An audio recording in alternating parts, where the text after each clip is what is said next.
G'day folks, this is Rob from the Guitar Society, and today we are with an incredible guitar player, a teacher, athlete, and all-round good guy. This man has recorded 5 solo albums already. He's got another one on the way. Played with a plethora of artists and bands. I've known him for around 30 years. Wow. His name is Simon Gardner, and he joins us for a chat today. G'day, mate. G'day, mate. Great to be here. It's great to have you here at Sunshine Beach on a beautiful day. Amazing, yeah. Just had a burger. Beautiful part of the world, that's for sure. We're pretty lucky. So, Simon, you've just moved up recently. Fairly recently, yeah. From Brisbane. Yep, so 2017, family and I moved up. My son still lives in Brizzy, so... From the city to the country. Yeah. How's it going? A big change. Yeah. Pretty awesome. Yeah. Yeah, it certainly feels like home where I am now. Yeah. Yeah, really, really love it. Yeah. Have you found any, like, it's changed your creativity or your focus or anything, or is it just more of a more peaceful, well-being sort of feeling? I'd say that it's more that. Yeah. Okay. It's more that. So I've spent, before COVID, basically I've spent the last sort of year and a half on the road, more or less, travelling to Brisbane to teach or to gig all over the place with different acts, which has been really great. It's been really, really good on so many fronts, but also very tiring as well. Yeah. And it's not creative, it's performance orientated. The energy's a little bit different. It's always sort of going out. Whereas the creative energy, I think, it's almost like a battery. It's like it gives you energy when you start to create. Yep. But finally, really since COVID, since March, I've been at home the whole time, and all of my lecturing and teaching has gone online, which has been really great. And I've been able to play every day, or close to every day, and record. And so that's been just fantastic, and not have to learn repertoire. 40 songs. Work on your own songs and your own music, and follow that vision. And that's, you have to do that because it's. I think it's a lot of hard work to get your own thing out. Yeah, your own voice. That's a lifetime's work, in my opinion. To keep work on that. So. Is it a constant battle, a constant journey to get to? Yeah, I think so. Keep moving forward. I think you get glimmers of it, of it in your compositions, or you'll hear yourself do something, and you'll get I get quite overwhelmed when I hear something back that I've done, and it sounds how it's supposed to sound. Yep. It actually physically moves me, but I don't feel like I'm listening to myself. I should just feel like I'm listening to this beautiful thing that I actually had something to do with. That I was. Not, oh God, I'm good. More like, oh God, what is that? Yes. What is all this? That was just an idea 2 days ago, and now it's all coming back out at me. I find that process very compelling and very, at times overwhelming. It's lovely. It's kind of transcending yourself. Yeah.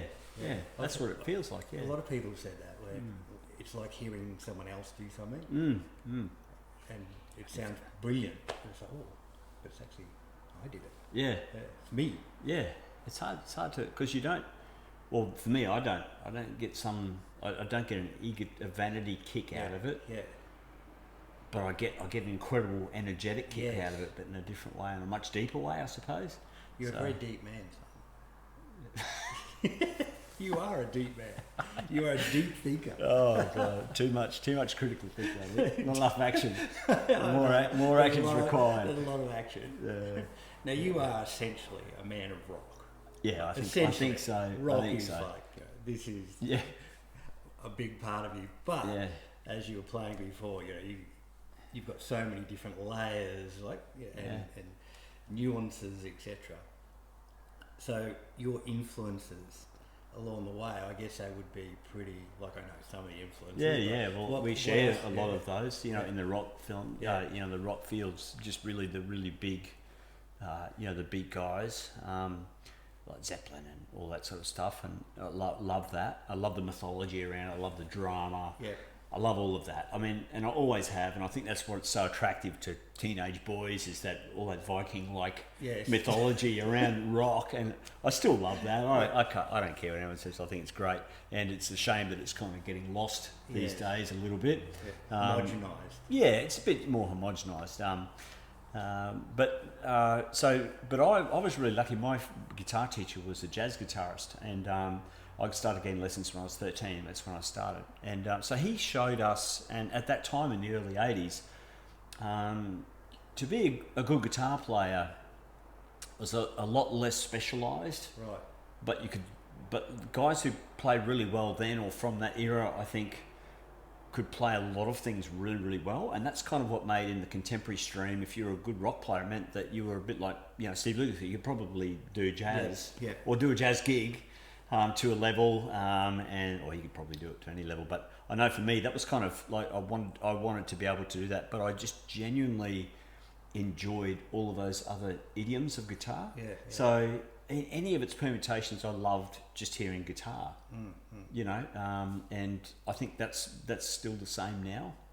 Like I love hearing jazz guitar. Love it. I love trying to play jazz styles on guitar authentically. Yes.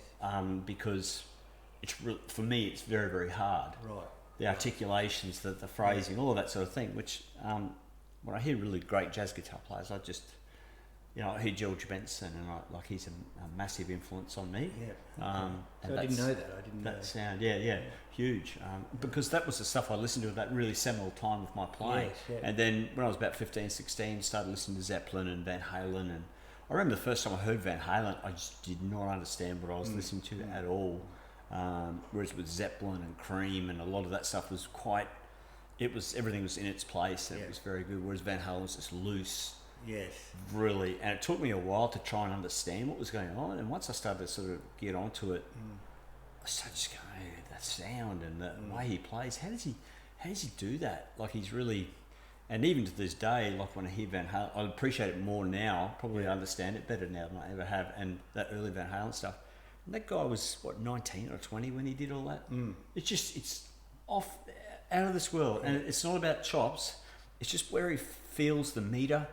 Where he decides to play what chords where, and he just seems to do it off the cuff, like it's just this total expression, creative expression, and you just go, oh god, it's incredible. And his rhythm was unbelievable. And that tone, just it's like fire breathing, what plexis. The brown tone? The brown sound, yeah. Well, he kind of wrote the book, really, and a lot of things. So Van Halen, big influence, White Snake, our 1987 album, John Sykes, I mean, that's mind-blowing to me. I hear that, and I still think that's a real, like if you're going to, put it, a display in a museum of what a hard rock, heavy metal guitar player is. You would get John Sykes with the black Les Paul and his Marshall's old messes that he was using, that hair with the pirate shirt, and that shredding was like a lightning. It was unbelievable, And I remember you playing me John Sykes on the road. Man.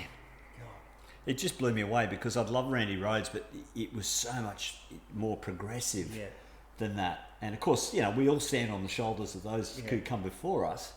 So obviously, I'm not saying John Sykes was better, but he kind of just crystallised it for me anyway. Just everything about him was like this. Oh God, it's like this pirate of heavy metal. It's awesome, and that tone and his chops and songwriting and singing, he could just do it all. He could sing as well. Sing incredible, So he was a big influence for sure. Steve Vai, of course, lived for Steve Vai when I was much younger. Satch, of course. You opened for Satch once? In Brisbane in mid-2000s, What was that like? It was an incredible experience, That was that whole process of that. I've never forgotten that. As far as being one of the best learning experiences I ever had. Preparing a band. I'd just finished doing my third record at the time called The Dragon, and it was all instrumental rock guitar stuff. And so I thought I was feeling good, like in the zone sort of thing, and I was recording a lot and I was playing really well. And so I sent my friend Matt Engelbrecht told me about this possible support, so I sent them in stuff and I said, we really like your playing, but can you play acoustic? And I just went, I'll play whatever if I can do that gig. And then I just went, oh fuck, what am I going to do? Because I can't play like Tommy Emmanuel. I can't stand up there by myself and create a show like Tommy does. No, not even in the same stratosphere.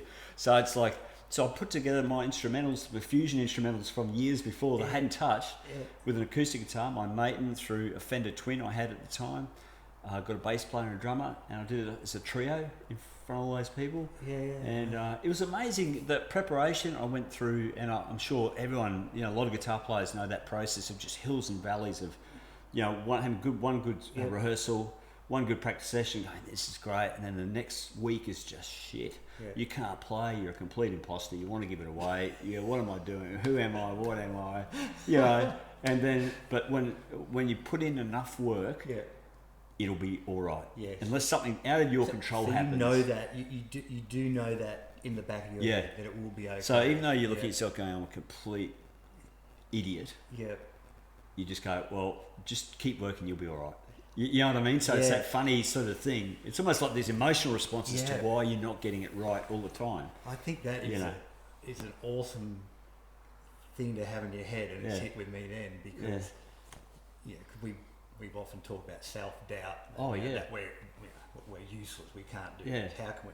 But if you have that in the back of your head, that's the voice of reason. Because you know you can do it because you've done it. You've done it before, so you can do it. It's a really. I'm going to use that. Absolutely. I'm going to enforce that in my own mind. I think at some point, I just think at some point I realised too that, and you can be really liberated by the fact that if you want to get to a point, and I'd listen to Steve Vai talk, and I'd listen to a lot of athletes talk about their self-doubt and go through this and how they manage it, because I was just genuinely interested to hear how people respond to challenges, particularly famous people I admire, and I loved hearing how it was, we were going to go bankrupt, the band was broke, or it was all terrible. Then one night, 2 o'clock in a bar, I'm by myself, drunk, and someone walks up to me from some record company and goes, listen, I just heard your record, you want to make a deal? And next thing you know, the rest is history. So it's the same old story. You just have to hang in there. And it's the same, but at some point for me, it was like, well, all you got to do is just be liberated by the fact if you really want to do it, whatever your scope is, or whatever you want to do in your realm, you just work hard, and eventually we'll get there. But that in itself is not just a quick fixed linear activity. Like that is, you have to go through a whole process of understanding why things don't work for that to work. So in other words, you've got to work really hard, but you've got to work the right way. So and that means that if you're practicing the same mistake every day, you don't have a lot of insight, do you? And we all do this, like we've all done it, or will continue to do it. The repetitive mistakes that you make, you think you're working really hard, but in actuality, you're not being aware enough of what you're doing to actually get to the point where you need to be, that you've set for yourself. That accountable point where you've said, at this point, I want to be here, whatever that means. And you go, but you keep practicing the wrong thing. Well, you're never actually going to get there. But you're saying, well, it's just work. Well, it's a little bit more than that. And when you sort of scrape it back, you go, it's actually what you work on, not just the hours, not repetitive hours. I mean, there's been many studies done on that. 10,000 hours for mastery. Expert, but it's 10,000 hours of what they don't say. A lot of people, it's 10,000 hours of this thing called deliberate practice, which is actually practicing in a very formulated and proper way, which means you don't play mistakes. You never play a mistake. Well, that's what you work towards. So, and that's where the liberation comes in. It goes, well, I really want to do this song. Well, what's going on there? Let's pull it apart. Let's have a look at it. It's something I've used a lot with teaching, and even for I have students at uni who play things that I can't play. Crazy stuff from like Polyphia and a lot of this new prog metal, which is just off tap. It's crazy what these guys are doing now, and it still doesn't mean that you can't pull that apart, find out where the errors are for the student, and then help them sort of piece that back together and practice that the right way, because that actually gives you the ability to play it quickly. It gives you the platform to do all those things. So so it's a very, very interesting thing, that, and it's something very, very, very much a thing that you learn, and very process orientated, as opposed to going, I'm going to be really good, I just practice 10,000 hours, I'm going to be really good. Well, you won't. That's... not unless you're doing it perfectly. That's pretty powerful. It is huge, yeah. And when did you get onto that? When did you? I just find it yourself? learnt it. Yeah. Yeah. See, I just keep going the same thing over and over again. Yeah. Like a definition of madness, just doing the same thing over and over Go, again. what's fucking wrong with this? That's what I do. What I'm useless at this. So I've It's learned like, more in this 10 minutes than I've learned in like 10 years. I do that all the time. I do that so many times.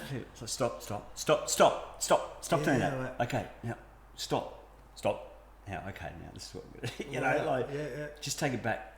That right there, those two notes, they're not happening. That's why that riff isn't happening. Right. What do you mean? Well, the 400 other notes you're playing sound really good, but those two, they actually unfoil the whole thing. Yeah, right. Because what happens if two notes aren't, particularly in a rhythmic phrase, say for instance, it's like a train, if two notes aren't in a 16-note phrase, if a couple of groups of pairs of notes aren't out, the whole thing shifts because of the symmetrical aspect of it, So, so I love that aspect of teaching. I love helping people problem solve, because as guitarists we are constantly problem solving as musicians through our creative processes and physical processes. And when you're a teacher, you're effectively helping your client solve their problems and giving them the awareness to hopefully try and do it for themselves to create a greater insight to what they're doing. So you get out of teaching as well as you give, but you're also getting stuff out of the field. Yeah, absolutely. I think because you're like for me, I see it as very much an involvement thing. So you're in this thing together. It's definitely a two-part thing. A lot of teachers out there, or any teacher who sees this, a guitar teacher, will know exactly the student that comes in and goes, "You're the teacher, tell me something." It's like, fuck that, this ain't gonna work. What teachers love is the student who comes in and goes, "Listen, I've got this problem." Beautiful. Let's attack it. How do we sort this out? Yeah, exactly. And it might take more. It might take 10 lessons. It might take one. We're not robots, and no matter how smart you think you are, you're only given what you see right then and there. You only got that really to go on, and it's only over a length of time that you can really start to help people sort of work out, exactly why there's a repetitive error somewhere, or a repetitive blockage with creativity, or a repetitive pattern you see in their songwriting and things like that. That you try and get those, because that's kind of what I sort of beeline on. Trying to find those problems. To get rid of the blockages. So you have this ability to focus, and I think most successful people, in whether it's sport, music, acting, whatever it is, they can focus, they can hone their focus in, and you obviously can do it with music, but you also are quite a good athlete as well. And you're fit. You just did 200 Ks on the bike. With some rowing friends of mine. Just a 200k bike ride on the weekend. He said earlier, my legs are a little bit sore, but I went for a run afterwards. So anyway, this is the level we're talking about here. But and we're talking about it's in your mind more than your body. Like playing guitar it's in your fingers and whatever, but it's in your head. Isn't there it? is. There's obviously, and when you're I think uptaking any sort of physical skill, there's a skill set, which I love in music. I don't like it when people sort of think that they don't need a skill set, that they don't need something, But that said, there's been brilliant music by brilliant people, that would throw in the face of that. But the skill and the artistry, all of that, I think is really important in any athletic endeavour. I love rowing, and rowing's a lot like that. It's a highly precise sport that you're relying on other people to be precise with you. And it's I love it for its symmetry. Way, isn't it? Yeah, absolutely. So it's beautiful. It's kind of like the ultimate teamwork thing. But the only way it can really work is if you take care of your end of your sphere. So you're making sure that everything you do is perfect. But it's got to be what that next person's doing. So you can't be isolated. You've got to be sensitive to what's going on around you, but at the same time be mindful of what you're doing. It's like that, I think, if you're a performer to a degree, and that is that you are sensitive to what's going on around you, yet you are totally oblivious at the same time when you're performing. So you're not worried about whether you're sounding good or not. You're just giving. It's just that's what a performance is. So you get into the zone. into the zone. I think anyone who performs, I saw you perform like a few months ago, and it was bloody great. And you were certainly seemed to be like that to me. At times. At times, yeah, I find absolutely. I struggle to get into that zone in many things, and I'm always fascinated by people who can, just like I was saying, Yeah. And But I can't. I'm not a robot. Like I just practice it, Yeah. and I know that there's that saying, got it done. So did you train today? Yeah, got it done. Yeah. And that wasn't fucking great, but I got it done. Yeah. And so the more of those that you do, because like playing guitar or playing music, 90% of the time it's shit and it's a real struggle. But 10% of the time you go, fuck, this is just the best thing in the world ever. And that's the thing that keeps you. And that's what makes it magical, but that's life. Yeah, I think, everyone goes, it's got to be awesome all the time. It can't be. Yeah. By sheer design, then awesome actually doesn't mean anything. Yeah, so, it's just like this. Yeah. So it's, but yeah, I do love athletic challenges, the competitive. It's just how I grew up. And I think by the time of the Burners, when you and I first met, I wasn't in very good shape then, but I think I started to get in shape when around about the time that we sort of first met, and then started to continue to do it because I'd have a few years away from school, drinking, being a bit of a bourbon monster and eating everything in sight, just like like some Roman king. Yes. And then just turning into this giant sloth and just going, oh my God, I feel a bit terrible. It's like, well, time to get up and go. And I think after all these years now, it's just part of my lifestyle. And if I don't exercise, I have a mental problem. Yes, and it's funny if I don't exercise. Very grumpy. I'll get my whole persona changes after a time. I need to exercise. Yeah. I think it's important. You have to. Well, it's. I know that you don't have to be a good musician or a good person without. You can do it without exercise. But I do think exercise helps. Of course it does. Yeah.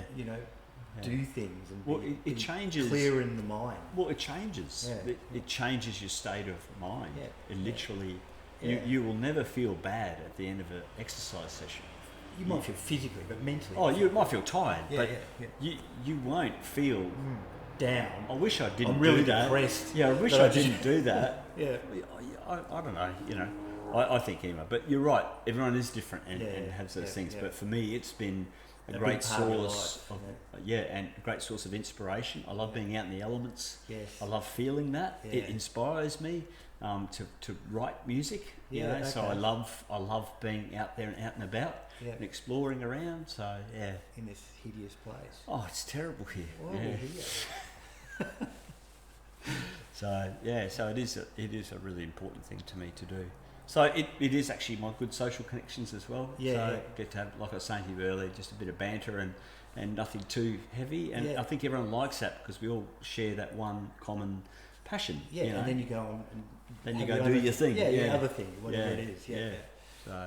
So we were talking, or you talked before about that particular band, the Burners that we met in. Was that the most ludicrous band you've ever played in? That is by far and away the funnest I've ever had in a band. It was insane.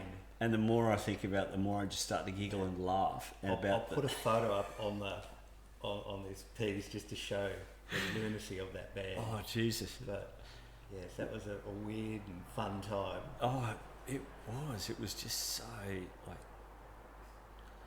It's one of those things you know. That it's never you can never have that again. It was just madness. Group of just insanity. Oh, absolutely, man. Absolutely. It was a lot of fun. There was another question I had about growing up and how they often say musicians, they're very young at heart. Yeah. Is it because we don't grow up, or is it just that we hang on to that youthful aspect? What is it? Because I don't know, but it is true. It is true. Very. Like you're 78. Yeah. And you're having 117 yesterday, right? Yeah. So and yet we look so young. If you're involved in the arts and creative people in general, truly creative people, I think a lot of that is they're givers. Like we tend to give a lot by playing and performing and creating stuff. It's ultimately for everyone else, as well as ourselves, because we need that to survive. But it's something we share, and I think that there's something in that. I think it's also that we choose to do this. I think there's something about the act of creative acts in arts that does actually transcend any time. You know, the time aspect of things is shifted, I reckon. It's a classic thing that you go, oh man, I had such a good session playing guitar. I picked it up at 7:30 this morning, a cup of coffee. Actually, you know, I've got to go pick the kids up from school. It's 2:00 in the afternoon. I can't remember what happened. But I was so good. I feel like a real guitar player, you know? So connected, you know, super connected. So I don't know what it is. I think maybe, and if you get a group of people like that together, then everyone's just going to be thinking we're 15, you know. So I think it's very positive, you know. It's such a beautiful thing to have, particularly now more than ever in this world we live in. You know, that crazy times. Just creative, pure, creative, beautiful things that you can make with your guitar, and beautiful guitars and equipment. You know, so I do love that very, very much. You know, and what is it about the guitar that is so cool? It's what is it? Like, what do you think? What is it that just drew you to the guitar and continues to this day? It's just so, you could write a book on it, and people have, I'm sure, about the like, look at it for starters. Look at that. The aesthetic of that and that guitar in particular. Like for me, that was, you know, that guitar there. When my grandmother passed away, she left us all a little bit of money, an inheritance, and it wasn't extraordinary, but it was enough to purchase this guitar. And I got this guitar because I'd always wanted a really nice Les Paul that looked like Pagey's Les Paul, which is kind of an understated looking one. It didn't have a super flame top, and this one's a bit washed out like that, which are a plain top, which is like here's a flame, but they're not over the top. So I love the plain top, massive neck, 59 neck, and I learnt to play Stairway to Heaven on her doorstep, and in my mind, I can still see that sheet music in front of me, and me on her porch, on the concrete stairs in Albion, still figuring out how to play those notes and figuring out that A was the same as this A here. So that one there, that was on the notes, was actually the same as that one there. And then looking at the chord diagram again, it's feeling very intelligent because it was also scientific, you know. The chord diagram, you've got to add that up with those notes. How could all this be played? Because we didn't grow up on tab. There's nothing wrong with tab, but everything was notated then. So anyway, there's this super strong connection with her and this guitar, and that's a great story. You know, so for me it's very special, that guitar, and I've used it, of course, in recordings and stuff. And I've actually sold it, and I had to buy it back because I couldn't. I didn't know that. Yeah. Well, I've told you. But that's me. I've told you though that one of the best Les Paul sounds, if not the best I've ever heard, was this guitar. At the Judith Wright Centre. It was. I remember you saying mind blowing. It was just goosebumps. Wow, that's a massive compliment. Yeah, that's the Mezzo Marshall and on that. at the same time, and that. And you know, I have a bit of a thing for Les Paul. Oh, I do. So, mate, you're the first guy I ever knew who played a Les Paul. Like a real guitar player who played a Les Paul. I'd seen. No, but you got awesome sound. You had a Boogie Mark 2 or 3. It was just the loudest thing in the world. Don't think it had any sound. It's beautiful. Yeah. Your main guitar would be your Ibanez, obviously. Yeah, the Ibanez is great. I love playing it because it's so efficient to play. And versatile. Super versatile, comfortable. I think its aesthetic is beautiful. That blue top and everything. It's really, really nice. Strat, always will love a good Fender Strat.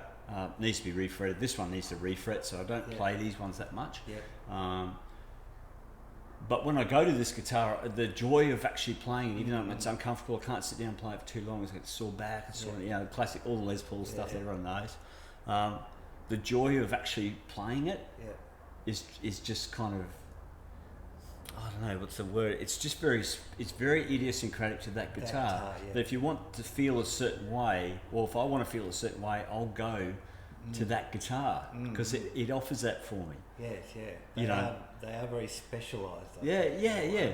So, and but my Ibanez is the same. They all have very distinct personalities, which is, I'm not a guitar collector. I never have been, and I think as I've gotten older and bought and sold heaps of guitars, million guitars over the years, very stupidly. Some of those I wish I still had. Some of them you bought back. Like this one I did. I think I bought a few of my guitars back. And the Strat, it was hanging for sale in the Noosa Music at Noosa. There was another. I don't know. It's a sordid, a cycle, mystical tale of stupidity. Guitar stupidity. You know what it is? Whenever I want to sell a guitar, you know what I tell myself now? What? Buddy, fucking just practice more. Seriously, that's what I tell myself. Because I thought, I need new Ibanez. A friend of mine, a good buddy of mine, bought himself a J Custom, an Ibanez J Custom. A killer, just a beautiful modern Super Strat with inlays. It's just luxe, right? It's beautiful. And so I'm thinking, oh man, I'd love to get a new guitar. So I start getting on the web and looking at stuff. Whenever you click on somewhere from some music store, all of a sudden in any news feed you just get ads of guitars. Like you just look at them and just go, oh my god, I think this is telling me something. I have to have one. So not oh man, these guys have pinned me. Me going, there's something out there. I think it's trying to tell me I need to get another Ibanez. And there was like, fuck, just practice. Nothing wrong with what you've got. That's a good gear. I do love some beautiful guitars. I won't deny that. So, but I've started doing that, and since then my rate of selling guitars has gone down substantially. Yeah. Now we call each other Badge. So where did Badge come from? I was thinking about that today. I can't remember Badge. Well, I've no idea where it came from either. But this is Badge, and I'm Badge as well. And if we're lucky, you might do a badger lick. That's very badgerish. Yeah, I don't know what that was. You play the Les Paul differently than you play the Ibanez, wouldn't you? Do this whole style changes? Yeah, I don't think its style changes too much. Like, I still do the things I don't like. But I still just have those habits that I hear myself go, why do you always do that? I told you before about practice. I mean, I need to do more of that practice to get rid of these things that I hate,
I don't know what I'm doing, Badge. I'm just mucking about. Beautiful.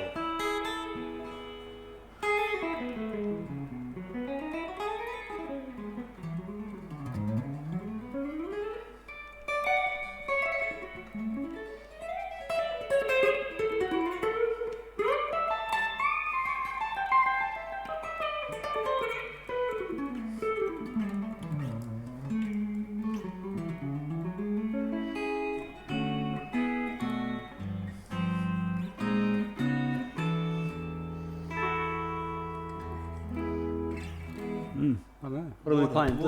What a sound! It's such a sound. So, Such a sound, yeah. Badge, if you had to go with one guitar, you only could have one guitar for the rest of your life, what would it be? Electric guitar. Only one. I don't know if I could answer that. You have to, or you'll be murdered.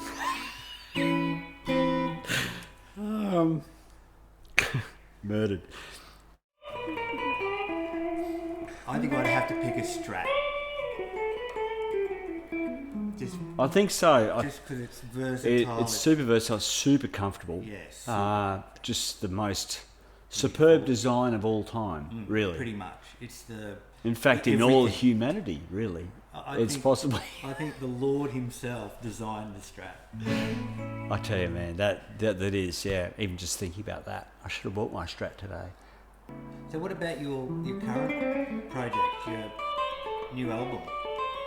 That is good. That's work. That's. No, stop playing. Do whatever you want. I'll just be off with the Pixies if I stop playing. I'll keep playing. So going good? Yeah, it's going well. Yeah. It's just really writing new material for it, which has been really, really good. It's always all out in the studio. Yeah, I'll do there, but I'll these days, as you probably already know, I mean, you can set up tracks. Set up a click count in, let someone know a tempo, send them the wave file, and I've been working with Darren Muller, in Brisbane drummer. So he tracked the drums for my latest tune that I've done, and Sean Foran, both guys who are at JMC Academy, but are monster musicians in their own right. He tracked some keys for me. Again, just on the directive, okay, this is the track, I'm really happy with it, but this is what I really want here. Can you do it? And, within a few days you get back the files, you just pull them up into your session. And you've got... It's amazing. Oh, it's amazing, And, and then you realise you've got to redo all of your parts. So, because you've sent the demo. But you get so happy by hearing the real deal there, you go, oh my God, this is the best. But then you go, oh... That guitar is pretty bad now. It was bad before, but I really need to do something about that, Yeah, so... Oh, so that's something to look forward to coming out? Yeah, I think so. I haven't given myself a goal with that date to get it out yet, because I do have a couple other little projects I've got to finish. But I'd say 2021 release. Okay. Yeah, but I'm going to release this, I've got a new release of 2 tunes that I recorded for... Tim Gaze. Do you know Tim Gaze? Yeah. So he was doing his PhD, and he invited a bunch of artists to record, re-record the soundtrack for a film called Morning of the Earth, which is a very famous surf film. Yeah. And so he selected tracks for each artist, and then you do a cover of it in your way, as you being the artist, and then you do a reflection upon your cover. So I wrote 2 tunes, and the tune I had was a tune called Awake. So I'm going to release that and its reflection, which is like a Hendrixy sort of vibe. Okay. Again, it's surf, so it's very much that connection to the water. And the tune Awake by the band Ticket, they were just awesome band, like sort of rock fusion and from '71. It's just. Right. Edgy as and 71. Yeah, and it's really, really cool. So, and it's the melody's like this awesome, Lydian sort of, awesome Lydian melody,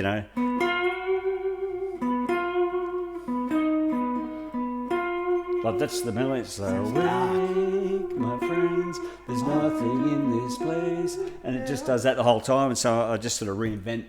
That through the tune, and it's in B, so I got out the 7 string and just played the low. So it's a heavy sort of thing, but it's got acoustic in it, and it's got massive breakdown for the solo, which is really heavy and rocking, like a Zeppelin-y vibe. Yeah. So so there's that, and there's Awake Reprise, which is the sort of Hendrixy one, which is.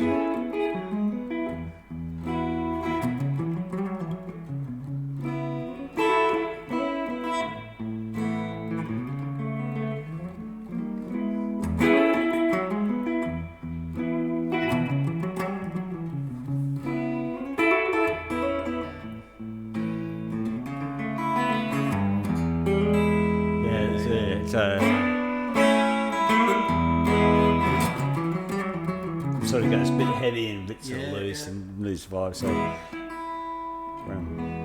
yeah, that classic because Tim Gaze was in Rose Tattoo. Yeah. And I was just talking last week with Andy I think he was. Yeah, I think he who was in Rose Tattoo with Tim okay. Gaze. Small world, and now I'm speaking with you. Who's just been Well, Gazy's a monster. beautiful guitar player, like really awesome. Yeah. So, and he used to do instrumental stuff. Yeah, wow. So we have a really nice connection with that, and so I was really flattered that he asked me to be part of it. Cool? So cool, yeah. So it's really, really great. So I'm going to release those probably the next 2 or 3 weeks, I reckon. Awesome. Just do a digital release with those. So and then if we can include that, it'd be awesome. yeah. But I did do a YouTube video of me in the shed doing cool. an ISO video, which was on the Melbourne Guitar Show Right, yesterday. Like so. Oh, that was yesterday. Yeah. Okay. So I should give that to you before I go. Yeah, So that'd be cool. Badge, it was awesome talking. Badge, mate. Thank you so much for having me.